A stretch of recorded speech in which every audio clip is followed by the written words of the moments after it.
ಪದ್ಯ ಭಾಗ 2 ಹೊಂಗೆ ಬೇವುಗಳ ಹಾಡು. ಎಚ್ ಎಲ್ ಪುಷ್ಪ. ಬದುವ ಬೇಲಿಯಲ್ಲಿ ಹೊಂಗೆ ಮರದ ಜೋಲಿಯಲ್ಲಿ ಅರಳಿದೆ ಹೂವು, ಮಲಗಿದೆ ಮಲ್ಲಿಗೆಯಂತ ರೂಪು, ತಾಯಿಯಂತ ನೆರಳಲು ಕರುಳಿನಂತ ಮಡಿಲು, ನೆತ್ತಿ ಮೇಲೆ ಸೂರು ಮೇಲೆ ರವಿಯ ಕಣ್ಣು, ತೆಂಗು ಹೊಂಗೆ ಹಿಪ್ಪೆ ಬೇವು ಜೀವಜಾಲ ನೇದಿವೆ, ಬದುಕ ಬಂಡಿ ಉರುಳತಲಿದೆ, ತೈಲವಿದೆ ಬತ್ತಿಯಿದೆ ಬದುಕು ಬಂಗಾರವಿದೆ, ಅರಳಿದೆ ಕೈಯ ಕಮಲದಲ್ಲಿ ನಾಳಿನ ಚಿನ್ನದಂತ ಬೆಳಕಿದೆ,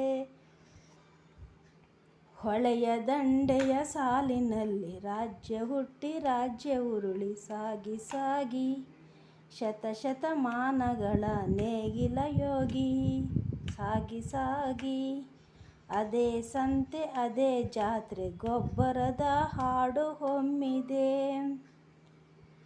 ನೋಡಿರಣ್ಣ ನೋಡಿರೋ ಈ ಲೋಕವ, ಬಣ್ಣ ಬಣ್ಣ ಚಿಟ್ಟೆ ಹಾರಿ ಭೃಂಗದ ಸಂಗೀತ ಕೇಳಿ, ಕೆಳಗೆ ಹೊಂಗೆ ಜೀವ ಹೂವ ಹಾಸಿಗೆ, ಗಮಗಮಿಸೋ ಕಮಲಿನಲ್ಲಿ ಇಲ್ಲಿ ಎಲ್ಲೋ ಅಡಗಿ ನಾಳೆ ಎಂಬ ಕೂಸಿದೆ,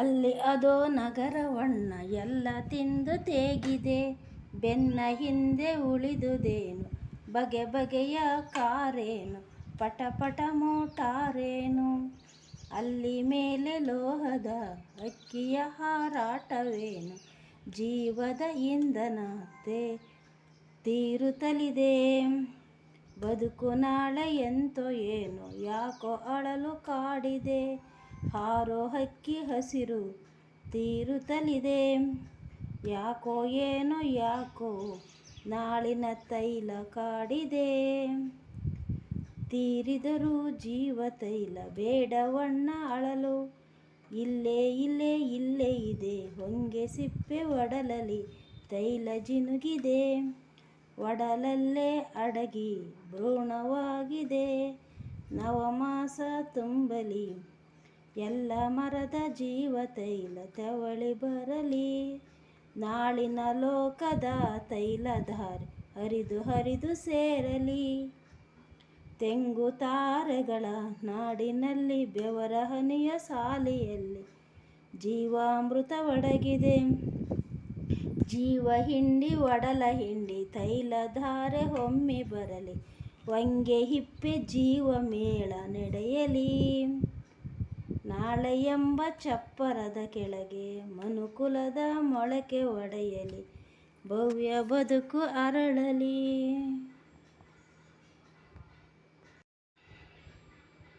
ಕೃತಿಕಾರರ ಪರಿಚಯ. ಡಾಕ್ಟರ್ ಎಚ್ ಎಲ್ ಪುಷ್ಪ ಅವರು ಹಾಸನ ಜಿಲ್ಲೆಯ ಹೊಳೆನರಸೀಪುರದವರು. ಇವರು 1961ರಲ್ಲಿ ಜನಿಸಿದರು.